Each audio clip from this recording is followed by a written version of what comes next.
Hi, this is Anuhya, speech language pathologist, Nizamabad. So ఇప్పుడు దేని గురించి డిస్కస్ చేద్దామంటే రైమ్స్. నా థెరపీ సెషన్కి వచ్చే ప్రతి చైల్డ్కి, పీడియాట్రిక్ క్లయింట్ ఎవరు వచ్చినా సరే కంపల్సరీ ఒక రైమ్ అనేది మాత్రం ఇంట్రడ్యూస్ చేయాలి. సో ఇంట్లో పేరెంట్స్ కూడా చిన్నపిల్లలకి రైమ్స్ అనేటివి టీచ్ చేయాలి. ఓకే, అంటే స్పీచ్ డెవలప్మెంట్ స్టార్ట్ అవుతుంది అన్న టైంకి మనము రైమ్స్ అనేటివి టీచ్ చేయాలి. ఎందుకు రైమ్స్ టీచ్ చేయాలి? సో ఏముంటాయి అసలు రైమ్స్లో? 1, లాంగ్వేజ్ ఉంటుంది. 2, పిల్లలు కమ్యూనికేట్ అవుతారు. దెన్ కాగ్నిటివ్ అబిలిటీస్, వాళ్ళ మెమరీ అనేది ఇంప్రూవ్ అవుతుంది పిల్లలది.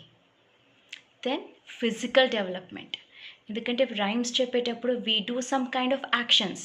సో యాక్షన్స్ని ఇమిటేట్ చేస్తారు. సో ఫిజికల్ డెవలప్మెంట్ ఉంటుంది, థింకింగ్ ఉంటుంది. సో ఇవన్నీ డెవలప్ అవుతాయి. అండ్ వీటన్నిటికీ యాడ్ చేసేది ఏంటి? రిథమ్. మనం రైమ్స్ పాడేటప్పుడు జస్ట్ మోనోటోనస్గా చెప్పాం, we add some rhythm. So ఆ రిథమ్ ఎలా ఉంటుందంటే child enjoys the rhythm. So ఇవన్నీ రైమ్స్ చెప్పడం వల్ల చైల్డ్కి ఏంటి ఉపయోగం?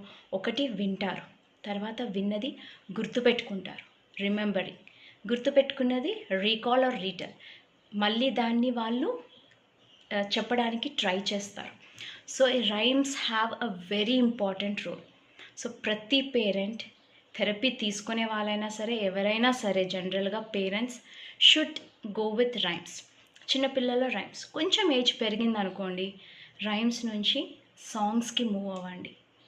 It can be any song, movie సాంగే కానివ్వచ్చు, ఫోక్ సాంగ్ కానివ్వచ్చు, ఏదైనా అవ్వచ్చు.